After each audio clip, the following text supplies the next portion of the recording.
라인홀드 리버는 서구 기독교 문명에서 기독교인과 유대인의 관계를 역사적, 신학적, 윤리적 측면에서 분석하며 기독교 다수와 유대인 소수의 관계가 오랜 세월 동안 갈등과 불관용으로 점철되었으며 이를 통해 기독교 신앙의 자기 성찰이 필요하다는 점을 강조합니다. 1.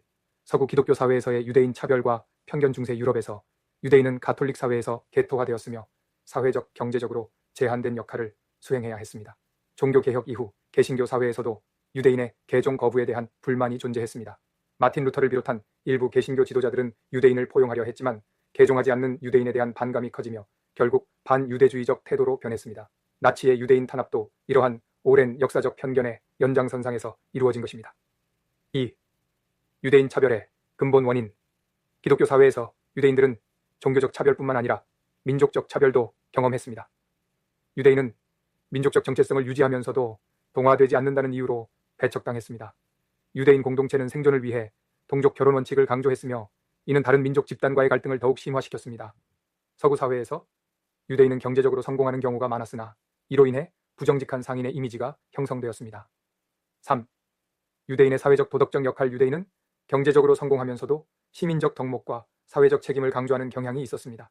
이는 유대교가 강조하는 정의감과 공동체적 윤리에서 비롯된 것이며 특히 예언자들의 전통이 강하게 작용했습니다. 기독교 신앙이 개인적 사랑을 강조하는 반면 유대교는 사회적 정의와 공동체적 책임을 더 강조하는 경향이 있습니다. 예언자적 윤리는 사회적 정의를 실현하기 위해 권력에 대한 비판적 태도를 유지하는 것을 중요하게 여겼습니다. 4. 기독교와 유대교의 신학적 차이가. 메시아 문제. 기독교는 예수를 메시아로 받아들이며 그의 죽음과 부활을 통해 인간의 구원이 완성되었다고 믿습니다. 유대교는 예수를 메시아로 인정하지 않으며 메시아 시대가 아직 도래하지 않았다고 봅니다. 기독교인은 유대인이 예수를 거부하는 것을 이해할 수 없다고 여기고 유대인은 기독교인이 이미 구원이 이루어졌다고 주장하는 것을 이해할 수 없다고 생각합니다. 율법과 은혜 관계. 기독교는 율법보다 은혜를 강조하며 구원은 하나님의 은혜로 가능하다고 봅니다.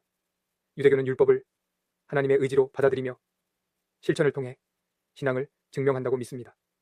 기독교에서는 바울이 율법은 인간을 구원할 수 없다고 주장한 반면 유대교에서는 율법 준수가 곧 하나님의 뜻을 따르는 것이라 여깁니다. 보편성과 특수성 이슈. 기독교는 보편적 종교로서 모든 민족이 신앙의 대상이 됩니다. 유대교는 이스라엘 민족과의 계약을 강조하며 신앙이 민족적 요소와 연결됩니다. 기독교 신앙이 선교 중심적이라면 유대교 신앙은 민족적 정체성을 지키는 것에 초점을 둡니다. 유대교와 기독교의 공통점과 미래. 두 종교 모두 유일신교를 바탕으로 하며 공통된 역사적 경험을 공유합니다.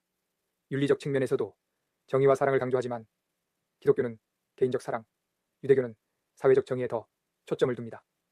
현대 세계에서 기독교와 유대교는 민주주의와 인권, 사회적 책임을 강조하는 가치관을 공유하고 있습니다.